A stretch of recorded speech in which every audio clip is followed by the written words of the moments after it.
Epilepsy जिसे हम आम भाषा में मिर्गी कहते हैं। लेकिन कभी आपने सोचा है ये छोटा सा शब्द दिखने को तो बहुत छोटा है, लेकिन इसकी बीमारी और इसके लक्षण और जो लोग इससे ज़्यादा परेशान होते हैं उन पे क्या बीतती होगी। मिर्गी कहने में भले ही आप लोगों को आसान या फिर लग रहा होगा, लेकिन जो लोग इससे जूझ रहे हैं, जो परेशान हैं और ख़ासकर इसको लेके जो कई तरह के मिथ होते हैं, वो सवाल जवाब कि मिर्गी क्यों होता है, किस लिए होता है, इसके पीछे के लक्षण क्या होते हैं और सबसे ज़्यादा ज़रूरी क्या अगर ये हो जाए तो उसकी दवाइयाँ क्या हमको साल भर या फिर ज़िंदगी भर खाना पड़ता है या फिर हम इसको कुछ समय के बाद छोड़ सकते हैं। इन कई तरह के सवालों के साथ आज हम मौजूद हैं बंसल हॉस्पिटल में और हमारे साथ बेहद ही खास मेहमान हैं बंसल हॉस्पिटल के न्यूरोलॉजिस्ट डॉक्टर प्रतीक शर्मा। सर स्वागत है आपका। नमस्कार दर्शकों। सर मिर्गी के बारे में सबसे पहले हम यही जानेंगे कि ये क्या है, क्यों होता है, उसका कारण क्या है। तो मिर्गी एक तरह की वह बीमारी है जिसमें शरीर दिमाग के कुछ हिस्से में बिजली बनती है, जिसका लक्षण किसी एक हाथ में अकड़न आना, एक हाथ में झटके लगना या पूरे शरीर में झटके लगना हो सकता है। ये इस तरह का लक्षण होता है। ये आमतौर पे 1 से 2 मिनट ही चलता है और दिन में ऐसा एक बार हो, ऐसा हो सकता है व्यक्ति की ज़िंदगी में एक बार हो, सालों साल तक ना हो। पर जो एक बार होता है उसे मिर्गी का दौरा या सीजर कहते हैं या फिट कहते हैं आम भाषा में। और दूसरी चीज़ होती है एपिलेप्सी, मतलब बार बार दौरे आना। इसका लक्षण हो सकता है कि आपको बार बार एक दिन में आए, 2 महीनों में आए, हफ्तों में आए। पर ये बीमारी अगर आपको एपिलेप्सी है मतलब आपके अंदर चांसेस है कि ये दौरे बार बार आए। आमतौर पर एक बार होने वाला दौरा जानलेवा नहीं होता, 1 से 2 मिनट ही चलेगा। पर कई बार ये अगर ये 5 मिनट से ज़्यादा चल जाए और यह लंबा चलता रहे तो जानलेवा स्थिति में आ सकता है। उसे हम स्टेटस एपिलेप्टिकस कहते हैं। तो अगर आपको दौरा है या मिर्गी की बीमारी है तो आपको ये बार बार हो सकता है। इसके लिए आपको दवाइयाँ लेनी है। पर चिंता का विषय ये नहीं है कि हमको है, दवाइयाँ लेंगे तो 100 में 70 मरीज की दवाइयाँ बंद हो जाएंगी। वो आम जिंदगी जी सकते हैं दवाइयों के साथ और दवाइयाँ भी बंद हो जाएंगी, सुबह नॉर्मल जिंदगी जी सकते हैं। कुछ एक मरीज जैसे हमने कहा 1/3 मरीज को शायद दवाइयाँ लंबे समय तक लेनी पड़े और वह भी दवाइयों के साथ ठीक रह सकते हैं। सर जब भी जिक्र होता है तो क्या ये मानसिक बीमारी है या शारीरिक, क्योंकि इसको लेके कई मिथ हैं जो लोगों के जहन में सवाल उठता है। जो मिर्गी के बारे में जितनी जानकारी है नहीं, उसके बारे में गलत जानकारी ज़्यादा है। तो जैसा है कि मानसिक बीमारी है, पुराने जन्मों का पाप है, आपने कुछ पहले गलत किया होगा उसके कारण ये हो रहा है, ऐसा कुछ नहीं। केवल एक तरह की बीमारी है जो एक ब्रेन या मस्तिष्क के कुछ हिस्से के या पूरे हिस्से के गड़बड़ी करने के कारण होता है, जिसका लक्षण कुछ देर के लिए आता है। हो सकता है आपके ब्रेन में कोई ट्यूमर हो, ब्रेन के अंदर आपके कोई कीड़े की गठान हो, टीबी गठान हो, उसका लक्षण सीजर हो रहा हो या मिर्गी का दौरा हो रहा हो। तो अगर व्यक्ति को अचानक से दौरे आए हैं तो उसके लिए यही सलाह होगी पहले वो न्यूरोलॉजिस्ट से मिले, उसका पूरा असेसमेंट करवाए और जाने कि क्या ये बीमारी मुझको किसी कारण से है जिसका इलाज करने से मैं नॉर्मल लाइफ जी सकता हूँ या मुझको बार बार आना है। पर किसी भी कंडीशन में, किसी भी स्थिति में दवाइयों से इलाज संभव है। यह कहना कि एक बार मुझको मिर्गी का दौरा हो चुका है या मिर्गी के दौरे मुझको होते हैं तो ये मेरी निराशा वह है और मैं कुछ नहीं कर पाऊंगा, ऐसा करना नहीं है। कई फेमस सेलिब्रिटीज़ को ये मिर्गी बीमारी है, वो नॉर्मल लाइफ जी रहे हैं। अभी तो रिसेंटली एक डिस्क्लोजर किया कि फातिमा सना शेख है जो बॉलीवुड सेलिब्रिटी हैं, उन्होंने कहा कि उनको एपिलेप्सी हुई थी और वो नॉर्मल लाइफ जी रही है। नॉर्मल लाइफ नहीं, बीच में उनको शायद कुछ दिन का उन्होंने ऑफ लिया था। इस तरह की चीज़ें हैं कि अगर आपको लाइफ में है तो आप दवाइयाँ लें, नॉर्मल लाइफ जी सकते हैं। दवाइयों से पूरी तरह से नॉर्मल लाइफ संभव है। सर अगर मैं बात करूं इसके लक्षण क्या होते हैं, जो बहुत बेसिक से लक्षण हैं जिसको लेकर ऐसा है कि वो लक्षण लोग समझ पाएँ और लोगों को पता हो कि हाँ अब मुझे डॉक्टर की ज़रूरत है और मुझे डॉक्टर पास जाना चाहिए, तो बेसिक लक्षण क्या होते हैं। अगर किसी भी व्यक्ति को अचानक से कोई दौरा आता है, वो बेहोशी का दौरा है, क्योंकि जैसे मैंने कहा इस दौरा केवल फिट जो है वो 1 से 1.5 मिनट का होगा। उसमें करीब आधे मिनट से लेके 1 मिनट तक व्यक्ति अकड़ता है। तो अगर कोई ने अगर विटनेस नहीं किया सीजर तो हो सकता है कि उसको देखा जाए कि वो बेहोशी की स्थिति में ही पाया गया। और कोई व्यक्ति कहता है मैं अचानक से बेहोश हो गया था, मुझे उस मिनट का कोई याद नहीं है, तो वो मिर्गी का दौरा हो सकता है until unless proved otherwise.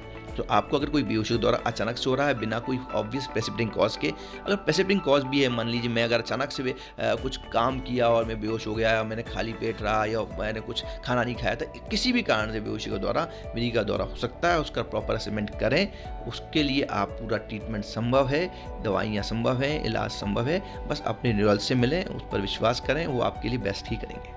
Sir एक बहुत नॉर्मल सा क्वेश्चन है जो हमारी ऑडियंस जानना चाहेगी कि जो मिर्गी जिन्हें होता है तो क्या उन लोगों के लिए कोई स्पेशल कोई डाइट होती है कि उन्हें ये खाना चाहिए और या फिर ये नहीं खाना चाहिए, तो वो ऐसा क्या है जो अपनी डाइट में शामिल करे वो मरीज़? ऐसा खाने में कोई नहीं है, कुछ चीज़ें हैं जो एडिक्शन है वो नहीं करने हैं। अगर कोई व्यक्ति है, क्योंकि ऐसा देखा गया है कि जो लोग बहुत ज़्यादा अल्कोहल का सेवन करते हैं, अचानक से वो अल्कोहल लेना छोड़ देते हैं तो उनको दौरे आ सकते हैं। उसे अल्कोहल विड्रॉल सीजर कहते हैं। पर ये नहीं कि हम उसके लिए अल्कोहल ही लेते रहेंगे, पर वो एक चीज़ है जहाँ प्रोवोक सीजर हो सकते हैं। बाकी खाने पीने के कोई चीज़ में या किसी और चीज़ में ऐसा कुछ नहीं कि उसको लेने से हमको दौरे आ जाएंगे या हम नहीं लेंगे, या लेंगे तो दौरे रुक जाएंगे, ऐसा नहीं है। एक और बहुत ही है वो जानकारी के लिए दर्शकों की बताना चाहेंगे, जिसको हम कीटोजेनिक डाइट कहते हैं। कुछ मरीज जिनमें दौरे रुकते नहीं हैं उनमें एक खास तरह की डाइट की जाती है, इसे कीटोजेनिक डाइट कहते हैं। पर वो केवल एक एक्सपेरिमेंटल है जो इंस्टीट्यूशनल प्रैक्टिस के लिए है, उन मरीजों के लिए जिनके दवाइयों से भी दौरे नहीं रुक रहे हैं, जो मान के चलते हैं मुश्किल से 5 से 10% मरीज होंगे मिर्गी के, तो उनको कहते हैं इंट्रैक्टेबल एपिलेप्सी या ड्रग रेजिस्टेंट एपिलेप्सी, उनमें वो ट्राई की जाती है। पर आमतौर पे रोज़मर्रा की ज़िंदगी में ऐसा कुछ खाने का पदार्थ नहीं लेना है या लेना है जिससे मरीज में फ़ायदा होगा, ऐसा सत्य नहीं है। जो उसकी दवाइयाँ होती है क्या उनका सेवन उन्हें ज़िंदगी भर करना पड़ता है या फिर एक वक्त के बाद वो उसे छोड़ सकते हैं अगर उनको आराम लग जाएगा? क्या ये बीमारी ताउम्र के लिए हो जाती है या फिर दवाइयों और अगर मैं कुछ कहूँ कि मेडिटेशन इस तरह की चीज़ों से क्या उसको रिलीफ मिलता है या फिर नहीं? आम तौर पे पहले ही बताया 100 में 70 मरीजों की दवाई से दौरे बंद हो जाते हैं और 3 साल से लेके और कुछ बच्चों में हम उसका 2 साल का फिट्स फ्री ईयर मतलब दौरे बंद रहने का पीरियड रखते हैं। उसके बाद दवाई बंद कर देते हैं और धीरे धीरे करके बंद करते हैं। उनमें से अधिकतर को दवाई की ज़रूरत नहीं पड़ती, तो 70% मरीज बिना दवाई के कुछ समय के बाद नॉर्मल लाइफ जी सकते हैं, उनको दोबारा दौरे नहीं आते। कुछ खास तरह की अगर जिनको लेट ऑन से हम कहते हैं इडियोपैथिक जनरलाइज्ड एपिलेप्सी, जो उनके लिए हम कह सकते हैं कि थ्योरेटिकली माना जाए कि उनको लाइफ लॉन्ग दवाइयाँ लेनी हैं, पर ऐसा भी बहुत ही मुश्किल से कुछ परसेंट केस ही होंगे। तो आमतौर पर जनरल पर्पज के लिए यही है कि आप 2 तिहाई से लेकर 70% में दवाइयों के साथ और दवाइयों के बिना नॉर्मल लाइफ जी सकते हैं। अगर आपको मिर्गी है तो भी, तो आप और दवाइयों के साथ तो आप 90% भी नॉर्मल लाइफ जी सकते हैं। हो सकता है कुछ दवाइयों का सेवन लंबे समय तक करना पड़े या कुछ दवाइयाँ हमको शायद हो सके जिनके दौरे नहीं रुकते या बंद करने पर ऐसा भी देखा है कुछ मरीजों की दवाइयाँ बंद की गई, उनको दौरे आए तो उन लोगों की लंबे चलाते हैं। कि जेनेरिक दवाइयाँ और जो ब्रांडेड दवाइयाँ होती हैं, कई बार कहा जाता है कि जेनेरिक दवाइयाँ नहीं लेनी चाहिए, आप ब्रांडेड दवाइयाँ लीजिए, तो इस तरह के मिथ सही है या गलत है? इसमें जेनरिक और ब्रांडेड में फ़र्क ये है कि हमको ये देखना है कि जो जेनरिक है वो क्वालिटी है कि नहीं। तो ऐसा आप रिसेंटली कुछ देखा गया कि कुछ दवाइयाँ जेनरिक भी अच्छी कंपनीज बना के देंगी, तो हमको क्योंकि इसमें बड़ा वेरिएशन होता है। कुछ एक स्टडी भी हुई थी, इसमें रिपोर्ट भी आई थी कि जब जेनरिक दवाई दी गई एम्स में दिल्ली में तो कुछ लोगों को दौरे होने लगे। तो इसलिए ये देखना कि हमको ब्रांडेड है या जेनरिक है वो क्वालिटी कंट्रोल पर ध्यान दें। अभी तक थोड़ा ऐसा है कि हमारे यहाँ की कुछ मिर्गी की बीमारी में हम दवाइयाँ लें और दौरे होते रहें, हम दवाइयाँ एक के बजाय 2 लेनी पड़े, 3 लेनी पड़े, इसलिए हम ब्रांडेड लेंगे तो हम क्वालिटी कंट्रोल पे बड़ा ध्यान रहेगा। शायद जेनरिक में अभी तक हम लोगों के बारे में बहुत ज़्यादा हम श्योर नहीं है कि कितना उस पर ध्यान रह पाता है। तो अगर आप एक दवाई पे सेटल्ड हैं तो हम तो कई बार ब्रांड बदलने को भी मना करते हैं। अगर आपको लगता है इस अमुक ब्रांड से आपको दौरे बंद हैं तो हम कहेंगे ब्रांड भी चेंज मत करिए, सेम दवाई लेते रहिए, उससे विश्वास भी रहेगा कि दवाइयाँ से दौरे बंद हैं। अगर उसके बाद भी दौरे हो रहे हैं तो हमको एक दवाई और जोड़नी पड़ेगी। तो ये श्योरिटी है कि कंप्लाइंस भी पूरा लिया गया है, सही दवाई भी ली जा रही है, सही मात्रा में ली जा रही है और शरीर के अंदर सही मात्रा में पहुँची, उसके बाद भी दौरे हो रहे हैं, क्योंकि हमको दवाई बनानी पड़ेगी, उससे पिल बर्डन भी पड़ेगा, मरीज को दवाइयाँ भी ज़्यादा खानी पड़ेंगी और उसकी कॉस्ट भी बढ़ेगी। तो इसलिए अगर सही दवाई ली जा रही है, सही मात्रा में काम कर रही है, तो हम श्योर हैं कि दवाइयाँ और नहीं जोड़नी है। अगर जोड़नी है तो हम क्यों जोड़ रहे हैं, इसके बारे में क्लियर, क्योंकि ये थोड़ा सा डाउट रहता है कि जेनरिक में किस प्रकार की हैं, उनमें काफ़ी वेरिएशंस होते हैं। ये कहना बड़ा रिस्क होगा कि देने से ठीक होगा कि नहीं होगा, पर हमारा ये मानना होता है कि आप ब्रांडेड लें तो बेहतर है। सर मिर्गी क्या फैलने वाली बीमारी है या फिर, क्योंकि कई ग्रामीण एरिया में खासकर ज़्यादा देखा जाता है कि जिसको मिर्गी हो जाती है लोग उसे अवॉइड करते हैं या उससे मिलना बंद कर देते हैं। खासकर जिसको बीमारी होती है वो बहुत ज़्यादा परेशान हो जाता है कि अब लोगों के बीच में जाए कैसे, या फिर वो अगर कोई लड़की है तो शादी अगर होने वाली है या शादी करना है तो वो थोड़ा सा मतलब अटपटा लगता है। तो क्या ये वाकई में कोई फैलने वाली बीमारी है या फिर लोग इसको यूं ही समझ लेते हैं? मिर्गी एक तो सामाजिक बीमारी है जिसके बारे में जानकारी जितनी है नहीं उससे ज़्यादा गलत जानकारी। तो एक तो जी, कंटेजियस इलनेस नहीं है, किसी को फैलेगी नहीं। इवन ये जेनेटिक इलनेस भी नहीं है कि कुछ माँ से बेटे को जाएगी, ऐसा भी नहीं देखा जाता। कुछ परसेंट केस में कुछ जीन देखे जाते हैं पर वो बहुत ही 1-2% की बात है, तो ये ज़रूरी नहीं। तो ये कंटेजियस इलनेस नहीं है, पर हाँ इसके बारे में बहुत सामाजिक कुरीतियाँ हैं। पहले तो ये माना जाता कि जो मिर्गी है और जो पागलपन है वो बराबर माने जाते थे। ये भी इवन 1995 तक हिंदू विवाह अधिनियम में ये था कि अगर किसी एक को मिर्गी बीमारी हो दूसरा उसको तलाक का कारण बना सकता है। तो ये चीज़ें थी, इसके बारे में जानकारी बढ़ती जा रही है, बेहतर दवाइयाँ अवेलेबल हैं, बेहतर टेस्ट अवेलेबल हैं, तो इसके साथ आपको नॉर्मल लाइफ जी जा सकती है। हाँ फैमिली आपकी सामाजिक में काफ़ी कन्फ्यूज़न है, लोग कहते हैं कि जो शायद उसको मिर्गी होती है वो दिमाग से कमज़ोरी होगा, जो ऐसा नहीं होता। बच्चों में हो देखा जाता है कि जिनको शायद कुछ ब्रेन में डैमेज हो पैदाइश के दौरान या उस दौरान कुछ गड़बड़ी हो जाती है, उनमें मिर्गी का परसेंटेज ज़्यादा होता है। पर ये कोई सिनोनिम नहीं है कि मेरे को अगर मिर्गी है या किसी व्यक्ति को मिर्गी है तो उसको दौरे आएंगी, और दौरे आ रहे हैं तो दिमाग आपका नॉर्मल नहीं होगा, आप दिमाग से थोड़े अपंग होंगे या नॉर्मल मेंटली चैलेंज होंगे, ऐसा देख कहना गलत होगा। मिर्गी का इलाज किस हद तक संभव है, और क्या वाकई में एक समय के बाद जो इंसान मिर्गी से परेशान है वो पूरी तरह नॉर्मल व्यक्ति आराम से ठीक हो सकता है? मतलब इलाज संभव है इसका? बिल्कुल इलाज संभव है। जैसे मैंने कहा कि अगर दवाई आपको मिर्गी होती है तब भी आपके पास उम्मीद है कि आप 70% बिना दवाई के कुछ समय दवाई लेके नॉर्मल लाइफ जी सकते हैं, और दवाइयों के साथ भी 80% लोग से 90% लोग वो दवाइयों के साथ नॉर्मल लाइफ जी सकते हैं। दवाई के साथ बीमारी के साथ हम नॉर्मल लाइफ जी सकते हैं। उसमें अब तो हम लोग टेलर्ड मेड मतलब स्पेसिफिक, मान लीजिए किसी व्यक्ति है या फीमेल है उसको 17-18 साल के आसपास दौरे पड़ते हैं, उसकी नॉर्मल लाइफ रहे, उसकी पारिवारिक लाइफ ठीक चले, इसके हिसाब से दवाइयाँ संभव हैं। उसके लिए सभी कुछ हम पर्सन स्पेसिफिक याद आते हैं, एक कहते हैं कि हम ब्लैंकेट ट्रीटमेंट देंगे। आजकल तो एक tailored made specific person specific patient specific treatment देने की भी चलन है।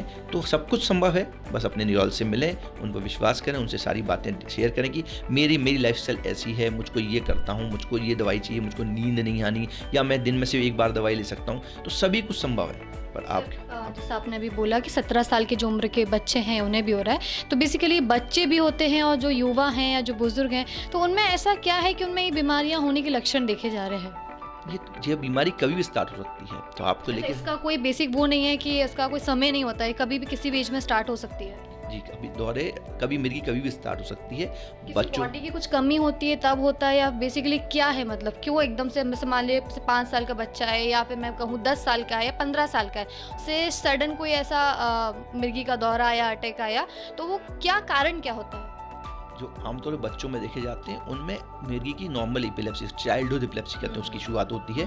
पर सभी लोग ज्ञान यहीं तक सीमित है, वो मान के चलते हैं उसके बाद मिर्गी के दौरे होते नहीं। बीच में कुछ फेज आती है जो हम 15 से लेकर 50 तक मानते हैं। अगर उस समय मिर्गी की शुरुआत हुई तो माना जाता है ब्रेन के अंदर ट्यूमर, ट्रॉमा या क्लॉटिंग या वैस्कुलर इवेंट इंसल्ट होने के चांसेस ज़्यादा हैं। ओल्ड एज पर्सन में भी ये ज़्यादा होता है, और बल्कि देखा गया 70 के बाद और एपिलेप्सी का पीरियड पड़ता है। तो एपिलेप्सी कभी भी आपको परेशान कर सकती है, और सिर्फ आपको 2 दौरे होने हो सकता है। पहला दौरा आपको 8 साल की उम्र पर है, दूसरा दौरा आपको 18 साल की उम्र पर है, तो फिर 2 दौरे हो गए तो मिर्गी की शुरुआत है। इसलिए आपको अगर ऐसा है, अगर आपको दौरे पड़े हैं तो आप डॉक्टर से मिलें, उसके लिए प्रॉपर इन्वेस्टिगेट करें और ट्रीटमेंट लें। सब कुछ संभव है, जैसा मैंने बार बार कहा है। सर एक सवाल है मेरा, जो शायद आप लोगों के मन में भी, हमारी जो ऑडियंस उनके मन में भी होता होगा, कि जैसे मान लीजिए हमारे आसपास कोई भी मौजूद है, उसे सडन मिर्गी का दौरा आया, तो उस समय जो मौजूद लोग हैं उन्हें क्या करना चाहिए जो उसकी मदद कर सके? तो क्या स्टेप होगा, थोड़ा सा प्लीज़ हमारी ऑडियंस को बताइए। सबसे पहले तो आप चिंता में न जाएं, क्योंकि आप ऐसा वो दौरा सिर्फ 1.5 मिनट चलेगा, आधा मिनट अकड़ेगा, आधे मिनट झटके लगेंगे, उसके बाद सुस्त हो जाएगा। उस समय भीड़ ना लगाएं, आसपास ऊपर उसके हवाने दें, उसको एक करवट कर दें, मुंह में कोई चम्मच ना डालें, हाथ ना डालें, क्योंकि उस समय वो आपकी उंगली और दांत टूट जाएंगे, उसमें वो नहीं रोक पाएगा। तो उसको अवॉइड करने का कोई तरीका नहीं है, अवॉइड वो 1.5-2 मिनट में हो जाएगा। उसके लिए आपका अगर वो लगातार चलता रहे तो आपको हॉस्पिटल जाना ही पड़ेगा। एक करवट कर दें, हवा आने दें, कुछ भी मुंह में डालने की कोशिश ना करें, चम्मच हाथ कुछ भी ना करें, और उसके झटको रोकने का उससे करवट करके उसका जिससे थूक फेफड़े में ना जाए, उस दौरान वो एस्पिरेट ना कर ले, इसके लिए उसको एक करवट कर दें, हवा ना दें। 1.5 से 2 मिनट में दौरा आमतौर पर ख़त्म हो जाता है। कुछ लोग उनको दौरे की बीमारी है तो उनको कुछ ऐसी दवाइयाँ देते हैं कि उनको दौरा है तो वो उसका स्प्रे नाक में कर दे, जैसे मिडाजुलान स्प्रे कहते हैं, वो दे सकते हैं। पर अगर वो व्यक्ति ने अपनी इन्फॉर्मेशन दे रखी है अपने साथियों की, मुझको दौरे आए तो ये दवाई दे दीजिएगा, तो वो दे सकते हैं। पर आमतौर पर कुछ नहीं करना है, पैनिक नहीं होना है, परेशान नहीं होना है, उसको एक करवट कर दें, हवा आने दें, स्वतः ही 1.5-2 मिनट में वो दौरा खत्म हो जाएगा। सर आपने भी शायद सुना होगा या देखा होगा, अक्सर हम लोग फिल्मों में देखते हैं या फिर पुराने ग्रामीण के जो एरिया है वहाँ पे अक्सर होता है, किसी को अगर मिर्गी का दौरा आ रहा है तो लोग कहते हैं उसको चप्पल सर पे मार दो या उसे सॉक्स मोजे होते हैं वो मुंह पे सुंघा दो। तो क्या ये सच में होता है या फिर ये बस बातें हैं? ये सब बातें हैं, जैसे मैंने कहा इसकी मैं जानकारी ना हो कि अगर जानकारी ज़्यादा है, चप्पल सुंघाना, चप्पल से मारना या मोजा सुंघाना, उससे कुछ नहीं होगा। व्यक्ति 1.5-2 मिनट के लिए वो पूरी तरह से अचेत है, उसके अंदर कुछ भी हो जाए उसको पता ही चलेगा। कई बार तो मेजर जो चीज़ें देखी गई हैं कि इस दौरे में लोग इतनी ज़ोर से इंजर्ड हो जाते हैं कि उनका चेहरा ही पूरी तरह क्रूपता हो जाता है, कुछ फ्रैक्चर्स हो जाते हैं। कई बार तो देखा कि हाथ डिसलोकेट हो जाते हैं। किसी व्यक्ति को रात को दौरे मिलते हैं होते हैं, उसको पता ही चलता, सुबह उसकी जीभ कटी, उसे मुझे खून आ रहा होता है, कहता है मुझे मुझे खून आता है। तो हो सकता है हर 6 महीने मुझे खून आया था, उसको रात में भी दौरा हो सकता है, नॉक्टर्नल सीजर कहते हैं। तो आपको किसी भी प्रकार का कुछ अनयूजुअल होता है तो अपने डॉक्टर से डिस्कस करें। हो सकता है वो मिर्गी बीमारी हो, उसका इलाज पूर्णतः संभव हो। उसके बारे में जो कहे सुने पे ना जाएं, डॉक्टर से मिलें जो सही जानकारी आपको दे पाएंगे। तो जैसे आपने बोला कि वो रात में है और अगर मान लीजिए रात में अकेले बिस्तर पे सो रहा है, फॉर एग्जांपल हम बात करें कि कोई युवक ले लें या कोई भी ले लें, तो वो रात में इस बिस्तर पे सो रहा है, उसको रात में ये मिर्गी का दौरा आया, उस समय उसके पास कोई मौजूद नहीं है, तो क्या ऐसी सिचुएशन में जब वो 2-3-2.5 मिनट जितने भी मिनट उसके साथ चली गई सिचुएशन, तो क्या उसके लिए जानलेवा साबित हो सकता है या फिर वो ठीक खुद से रिकवर हो सकता है? तो क्या डेंजरस सिचुएशन हो जाती है या फिर नहीं? जैसे मैंने कहा आमतौर पे एक दौरा सिर्फ 1.5-2 मिनट चलेगा, पर अगर दौरा लंबा चला है 5 मिनट तक तो फिर वो जानलेवा साबित हो सकता है। उसकी मोर्टेलिटी काफ़ी हाई होती है, तो उसका इलाज आपको अस्पताल जाके ही करना पड़ेगा। तो अगर ऐसा लगता है कि व्यक्ति पिछले 2-4-5 मिनट से हिले ही जा रहा है और होश में नहीं आ रहा या शांत हुआ दोबारा दौरा आ रहा है और आसपास आप अगर हैं, आपको लगता है इसको मिर्गी दौरा, तो उसे तुरंत ही अस्पताल पहुँचाएं जहाँ उसका इलाज संभव हो, क्योंकि स्टेटस एपिलेप्टिकस का जानलेवा रिस्क काफ़ी ज़्यादा है।